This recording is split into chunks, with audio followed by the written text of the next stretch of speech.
So President Biden continues, it's sort of the big lie about inflation. He thinks there's an alternate universe. Inflation is flat, it's coming down, but I don't think Americans buying it anyway.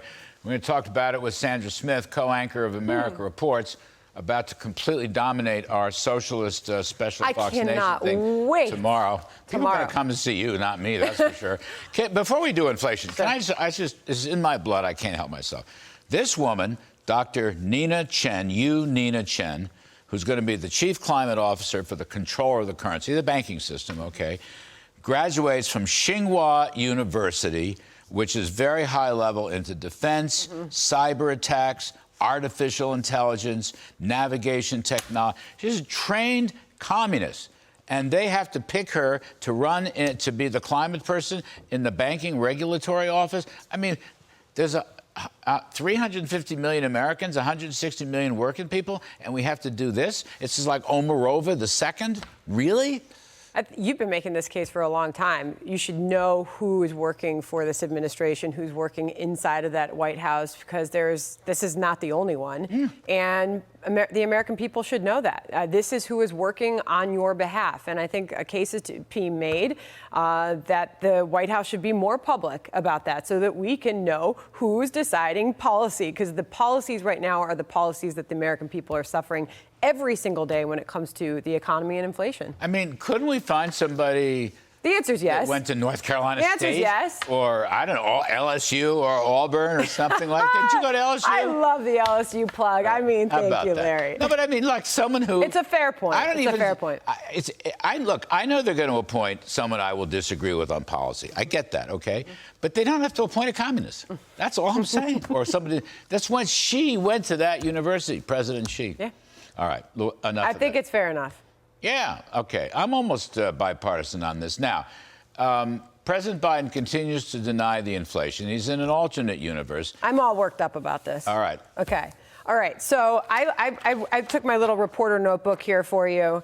You've got 60% of the American people right now living paycheck to paycheck. You've got more Americans than ever working 2 full-time jobs just to pay for inflation right now, a 70-hour work week. You've got more Americans now than ever that are having to buck up to pay for this inflation. It's average, this sounds low to me, $460 a month to pay for the same goods and services they were a year ago. The 30-year rate fixed mortgage, I think everybody should keep their eye on this. You've got it now by most accounts spiking above 6%. When just a short time ago, a year ago, it was 2 and change. That is a reality for a lot of American families right now, and their largest asset most people will ever own in their lifetime. And the average new car in America now is sold for a record high $48,000. I mean, this is the reality of the situation. And for the president to sit in that new interview over the weekend and say, inflation went up an inch, you know, or to say it's flat or no, there's zero inflation. I mean, some of the things you've heard from this president would indicate zero empathy, first of all, for the American people suffering through this, and 2, completely out of touch with what people are actually living through. So when you dig through these power rankings, projecting who's going to win in the midterm elections, I think you have to keep in mind the reality that most people are living in right now. Question is, and I appreciate the research and the homework very much. The question is, will Americans see through his falsehoods, I'll call them? I hate to use the word lies with presidents. Sometimes I have to.